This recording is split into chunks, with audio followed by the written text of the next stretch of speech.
Hello guys, welcome to Edu Ankuran. मैं हूं आपका दोस्त अश्विनी कुमार और मैं आज की इस वीडियो में बन के वरा भाग एक की जो कविता है तोर बिना, तो तोर बिना का भावार्थ और उससे संबंधित जितने भी महत्वपूर्ण प्रश्न बन सकते हैं वो मैं आज के इस वीडियो में आपके सामने रखने जा रहा हूं। तो आइए वीडियो को शुरू करते हैं। तोर बिना, तो तोर बिना के जो कवि हैं उनका नाम है मधुसूदन दुबे। मधुसूदन दुबे तोर बिना में अपने प्रियतम के बिछड़ने पे इस कविता को गा रहे हैं। और ये कविता जो है वो जो झारखंड का जो लोकगीत है उसमें जो उदासी लोकगीत है उससे प्रेरित है। उदासी लोकगीत क्या है? तो उदासी लोकगीत में जेठ बैसाख के उदास मौसम में अर्थात ग्रीष्म ऋतु में उदासी को गाया जाता है। ठीक है, ये पुरुष प्रधान गीत होता है। तो इसमें कवि कह रहे हैं अपनी कविता के माध्यम से अपने प्रियवर से बिछड़ने के बाद कि प्रेम के बगिया काले कैर गेले सुना रे, धिक धिक लागे सोना तोर बिना जीना रे। तो इस छंद में कवि कह रहे हैं कि प्रेम की जो बगिया है उसको सूना कर गए।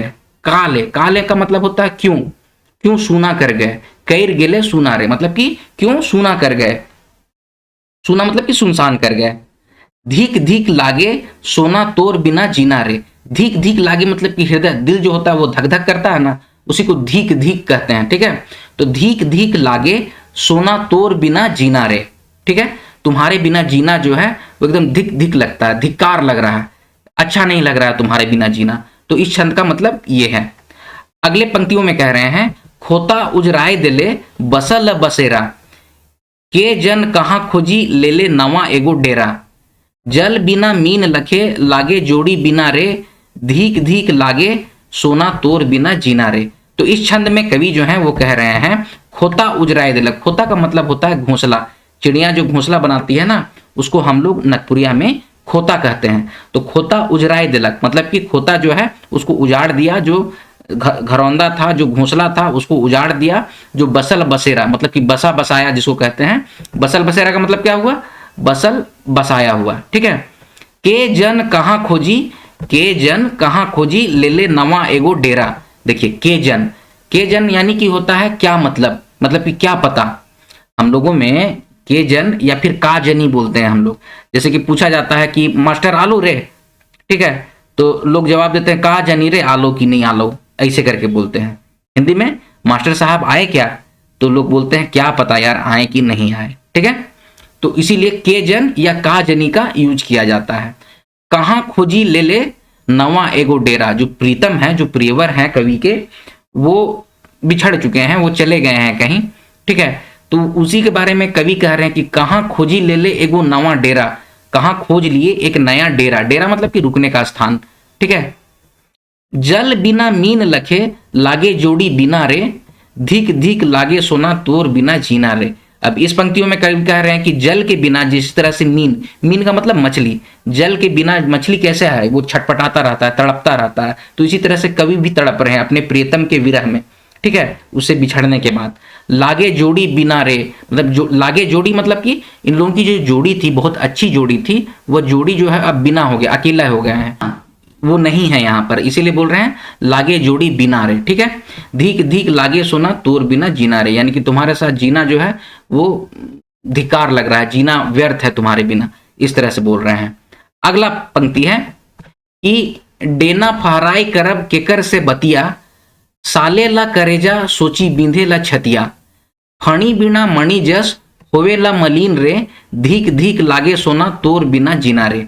तो इस छंद में कवि कह रहे हैं कि डेना, डेना का मतलब होता है पंख, पंख को हम लोग नगपुरिया में डेना कहते हैं। डेना फहराए करब केकर से बतिया, तो कवि कह रहे हैं कि अब हम किससे बात करेंगे। ठीक है, कवि कह रहे हैं, कवि यहाँ पर सोच, आप खुद से सोचिए कि दो पक्षी हमेशा जोड़ा में रहते हैं। ठीक है, तो दो पक्षियों में से एक पक्षी चला गया है, तो इसमें कवि वही कह रहे हैं कि डेना फहराए करब केकर से बतिया, माने कि अब पंख फैला के किससे बात करेंगे। साले ला करेजा सोची बिंधे ला छतिया, तो साले ला का मतलब होता है छेद कर देना, चुभना।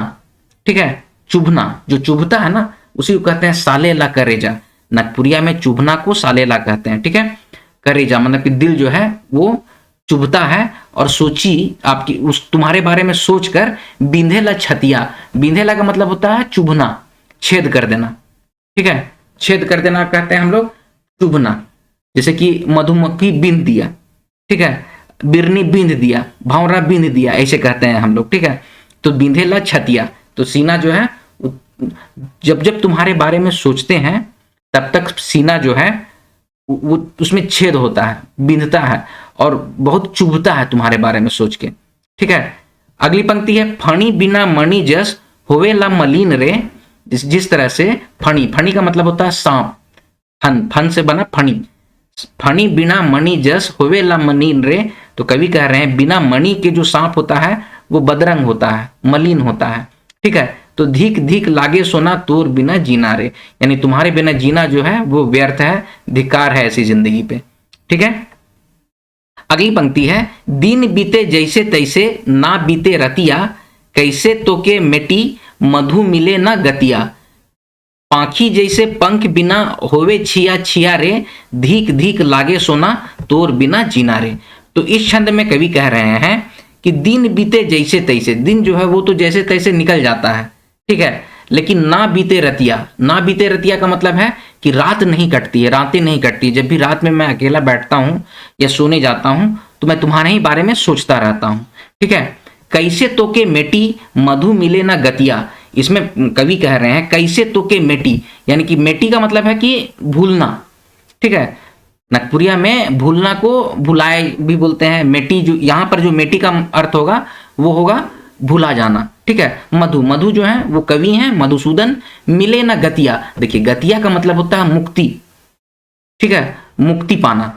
तो तुम्हारी यादों को मैं कैसे मिटाऊं, इस पंक्ति में कवि कह रहे हैं मधु मिले ना गतिया, यानी कि तुम्हारी यादों से मुझे मुक्ति ही नहीं मिल पा रही है, ठीक है। तुम्हारी याद हमेशा सताते रहती है, हमेशा तुम्हारी याद आती रहती है। अगली पंक्ति है पाखी जैसे पंख बिना होवे छिया छिया रे, धिक धिक लागे सोना तोर बिना जीना रे। पाखी, पाखी का मतलब हुआ पंछी।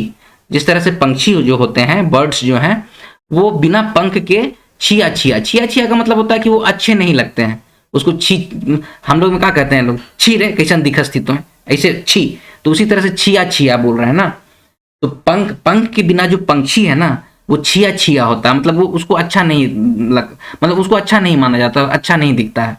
तो उसी तरह से कवि भी कह रहे हैं मैं पंख के बिना हो गया हूं, मैं वो पंछी हूं जिसके पास पंख नहीं है, बिल्कुल बदरंग हो चुका हूं, बिल्कुल मन नहीं लगता है, धिक्कार है ऐसी जिंदगी, मेरी जिंदगी व्यर्थ है, तुम्हारी याद से मुझे मुक्ति नहीं मिल पा रही है। तो धिक धिक लागे सोना तोर बिना जीना रे, तो धिक धिक लगता है तुम्हारे बिना जीना रे, धक धक दिल भी करते रहता है तुम्हारे बारे में सोच के, और व्यर्थ लगता है तुम्हारे बिना जीना। तो ये है कविता का भावार्थ। आइए इसमें जो शब्दार्थ है उसको भी देख लेते हैं। सूना रोपा और मणि, इसका मतलब होता है कीमती चीज कर नाव। धिक धिक, धिक धिक का मतलब है धिकार। डेरा, डेरा का मतलब अस्थायी रूप से रह ठाव। और मीन, मीन का मतलब मछली, और मलिन का मतलब बदरंग और उदास। तो ये है तोर बिना कविता के भावार्थ। आइए अब इससे संबंधित जितने भी महत्वपूर्ण प्रश्न बनते हैं उसको एमसीक्यू के फॉर्म में देखते हैं। तो पहला प्रश्न है डेना फहराय करब केकर से बतिया, साले ला करेजा सूची बिंधे ला छतिया।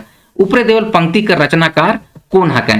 तो आपके ऑप्शन है, option A Madhusudan Mishra, option B Madhusudan Dubey, option C Hanuman Singh, या फिर ऑप्शन डी हनुमान दुबे। तो इसका करेक्ट आंसर हो जाएगा ऑप्शन बी मधुसूदन दुबे।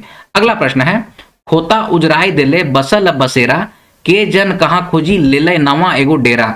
ऊपरे देवल पंक्ति कौन कविता से लेवल जाए है के? तो आपके ऑप्शन है, option A Manmohini, option B धरती है रतन, ऑप्शन सी तोरबिना, या फिर ऑप्शन डी बाथा। तो इसका करेक्ट आंसर हो जाएगा ऑप्शन सी तोरबिना। अगला प्रश्न है तोरबिना कविता के अनुसार कवि कर दिन का तरी बीतेला। तो आपके ऑप्शन है, ऑप्शन ए ऐसे वैसे, ऑप्शन बी ऐसे कैसे, ऑप्शन सी जैसे तैसे, या फिर ऑप्शन डी जैसे वैसे। तो इसका करेक्ट आंसर हो जाएगा ऑप्शन सी जैसे तैसे। तोरबिना कविता में कवि का दिन जो है वो जैसे तैसे बीत रहा है, ठीक है। अगला प्रश्न है तोरबिना कविता के अनुसार डेना कर माने का आहे। तो आपके ऑप्शन है, ऑप्शन ए बेंग, ऑप्शन बी पंख, ऑप्शन सी मछली, ऑप्शन डी सांप। तो इसका करेक्ट आंसर हो जाएगा ऑप्शन बी पंख। पंख को ही नागपुरिया में हम लोग डेना कहते हैं। अगला प्रश्न है तोरबिना कविता के अनुसार कवि कर प्रेम कर बगिया का जैसन हो जाए हके। तो आपके ऑप्शन है उजर जाए हके, ऑप्शन बी सूना हो जाए हके, ऑप्शन सी हरियर हो जाए हके, या ऑप्शन डी जैसे तैसे हो जाए हके। तो इसका करेक्ट आंसर हो जाएगा ऑप्शन बी सोना हो जाए हके। तो कवि तोरबिना कविता के अनुसार कवि का जो बगिया है वो सूना हो गया है। खोता उजराय दिले बसल बसेरा, के जन कहाँ खोजी ले ले नवा एगो डेरा। ऊपरे देवल पंक्ति ने खोता कर माने का आहे। तो आपके ऑप्शन है ए चराएं, ऑप्शन बी डेना, ऑप्शन सी घोंसला या फिर ऑप्शन डी सांप कर बिल। तो इसका करेक्ट आंसर हो जाएगा ऑप्शन सी घोंसला। खोता का मतलब, खोता को हम लोग नगपुरिया में, मतलब घोंसला को हम लोग नगपुरिया में खोता कहते हैं। ठीक है, अगला प्रश्न, तोर बिन कविता के अनुसार कवि का जिनिस के उजराय देवे के बात कर हकें। तो आपके ऑप्शन है ऑप्शन ए बन के, ऑप्शन बी घर के, ऑप्शन डी खोता के या फिर ऑप्शन डी ओपरे देवल कोनो नहीं। तो इसका करेक्ट आंसर हो जाएगा ऑप्शन सी खोता के। कविता जो है, कविता के अनुसार जो है खोता को उजराय देने की बात कवि कह रहे हैं। अगला प्रश्न है, तोर बिना कविता के अनुसार जल के बिना कौन नहीं रह पारेला। तो आपके ऑप्शन है ऑप्शन ए बेंग, ऑप्शन बी पंखी, ऑप्शन सी मछली या फिर ऑप्शन डी सांप। तो इसका करेक्ट आंसर हो जाएगा ऑप्शन सी मछली। अगला प्रश्न है, तोर बिना कविता ने कवि के कैसन लागेला। आपके ऑप्शन है ऑप्शन ए खुशी, ऑप्शन बी गम, ऑप्शन सी धिक धिक या फिर ऑप्शन डी धक धक। तो इसका करेक्ट आंसर हो जाएगा ऑप्शन सी धिक धिक। अगला प्रश्न है, तोर बिना कविता के अनुसार कैसे तो की मेटी मधु मिले ना गतिया ने, गतिया कर माने का आहे। तो आपके ऑप्शन है ऑप्शन ए खुशी, ऑप्शन बी गम, ऑप्शन सी मुक्ति या फिर ऑप्शन डी साथी। तो इसका करेक्ट आंसर हो जाएगा ऑप्शन सी मुक्ति। गतिया का मतलब होता है मुक्ति मिलना, उससे छुटकारा पाना। ठीक है, अगला प्रश्न है, फणी बिना मणि जैसे होवेला मलिन रे, प्रस्तुत पंक्ति में फणी कर माने का है। तो आपके ऑप्शन है ऑप्शन ए हीरा, ऑप्शन बी मोती, ऑप्शन सी सांप या फिर ऑप्शन डी अनमोल रतन। तो इसका करेक्ट आंसर हो जाएगा ऑप्शन सी सांप। सांप को ही फणी कहते हैं। अगला प्रश्न है, सालेला करेजा सोची बिंधेला छतिया, प्रस्तुत पंक्ति ने सालेला कर माने का आहे। तो ऑप्शन है ऑप्शन ए चुभना, ऑप्शन बी सहना, ऑप्शन सी सहलाना या फिर ऑप्शन डी सोचना। तो इसका करेक्ट आंसर हो जाएगा ऑप्शन ए चुभना। सालेला करेजा मतलब कि करेजा को चुभ रहा है, दिल को चुभ रहा है। तो ये हैं तोर बिना कविता से संबंधित महत्वपूर्ण प्रश्न। आई होप आपको कविता का भावार्थ और प्रश्न उत्तर जो हैं वो बहुत अच्छे तरीके से समझ में आ चुके होंगे। आज की वीडियो यहीं पे समाप्त होती है। अगर वीडियो आपको पसंद आया तो वीडियो को लाइक कीजिए, शेयर कीजिए, अपने सजेशंस कमेंट बॉक्स में कमेंट कीजिए और इसी तरह की वीडियोस पाने के लिए एडू अंकुरन चैनल को सब्सक्राइब कीजिए। मिलते हैं अगले वीडियो में, तब तक आप लोग अपना ख्याल रखिए। जय हिंद।